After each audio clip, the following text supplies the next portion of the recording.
Of मध्ये तुमचं मनपूर्वक स्वागत. आज आपण टेक ऑफ मध्ये बोलतोय नीला भट्टाचार्यजी, काळे कन्सल्टंट्सच्या त्या एअरलाइन्स डिव्हिजनच्या एसबीयूच्या प्रमुख आहेत. आपण त्यांच्याशी त्यांच्या करिअर बद्दल बोलतोय.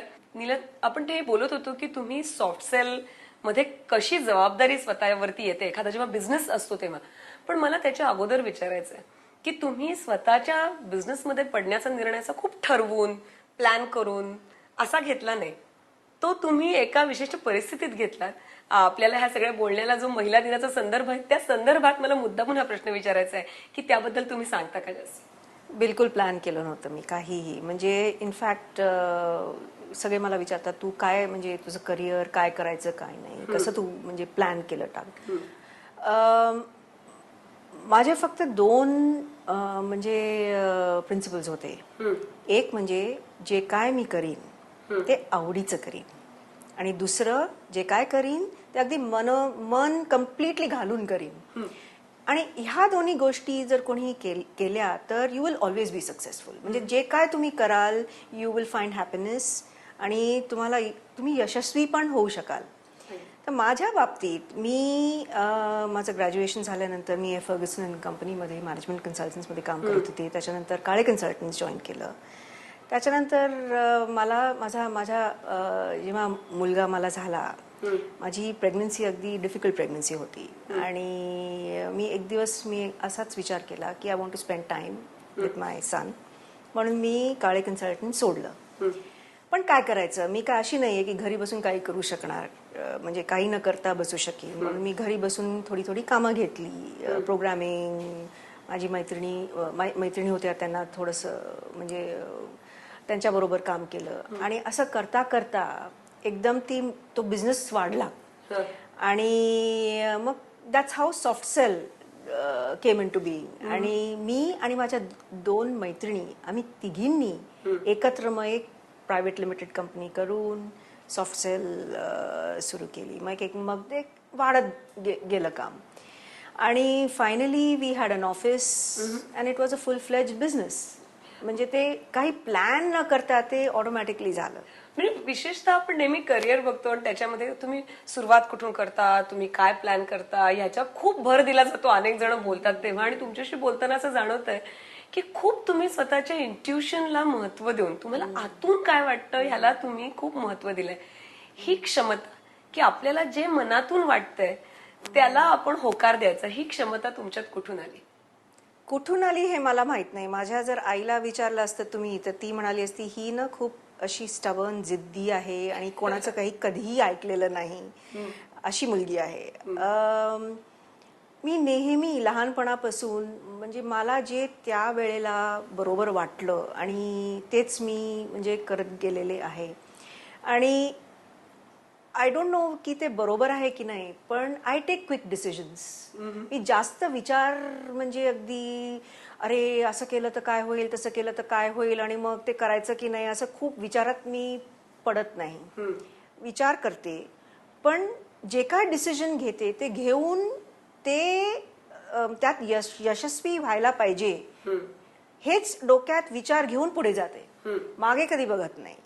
आणि जर माणसाने मागे बघितलं तर तुम्हाला सारखं वाटत राहील पण हे मी करते ते बरोबर आहे की नाही, करायला पाहिजे की नाही.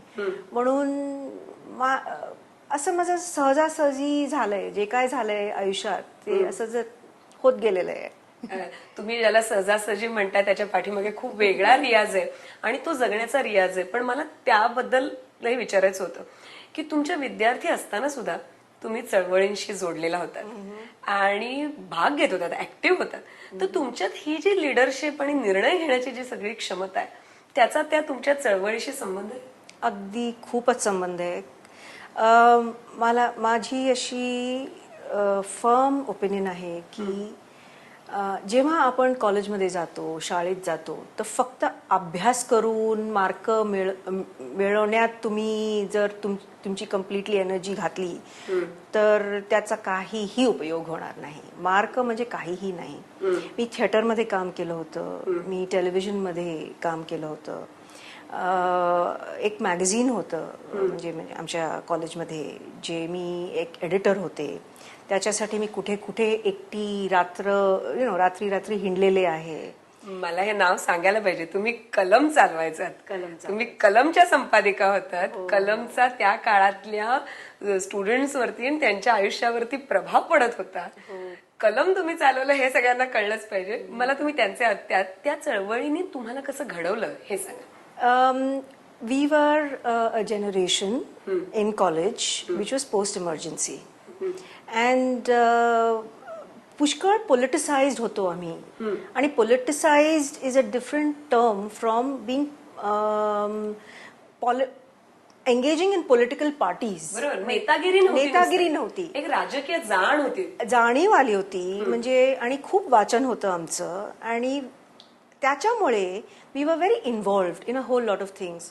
आणि a lot of the leadership that ability that you get or intuition जे म्हणतात, की जसं तू म्हणालीस की एक म्हणजे पटकन डिसिजन घ्यायची आणि राईट डिसिजन घ्यायची जी एक तालीम येते, ती it's because of all your experiences. आणि चळवळीमुळे आम्ही जे काय ऑर्गनाईज केलं, मी मोर्चात पण म्हणजे गेलेले आहे, आणि त्याच्यामुळे पुष्कळचा एक सेल्फ कॉन्फिडन्स येतो. लोकांशी कसा व्यवहार करायचा, नेगोसिएट कसं करायचं, आणि how to carry people along. You learn that. म्हणजे लाईफ इज अन एक्सपिरियन्स. मी MBA नाही केलंय, मी बिलकुल MBA केलेलं नाहीये, पण life has been my MBA. Yes, म्हणजे ही फार मोठी बिझनेस स्कूल जी तुम्ही बघितली, ती बिझनेसच्या पलीकडे आयुष्याचंच ते स्कूल होतं. अनेकदा मुलींचं असं होतं विशेषतः की त्या चळवळीत जायला लागल्या, एक्स्ट्रा करिक्युलर याच्यात जास्त इंटरेस्ट घ्यायला, आई वडिलांकडून कुठेतरी असं येतं, ए बाई अभ्यास कर, टक्के मिळव, कारण हे कुठे आयुष्यभर आहे. तुमच्या घरात ना असं काही तुम्हाला हे झालं नाही?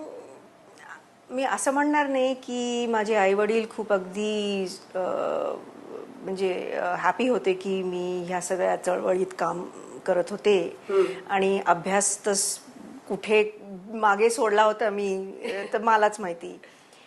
पण एक ते मला नेहमी सांगायचे की ते तू जे काय करशील किंवा कुठलाही डिसिजन घेशील किंवा कुठल्याही ऍक्टिव्हिटीमध्ये तू हिस्सा घेशील, तर you should be able to stand by your decision and stand by whatever you do and take responsibility for it.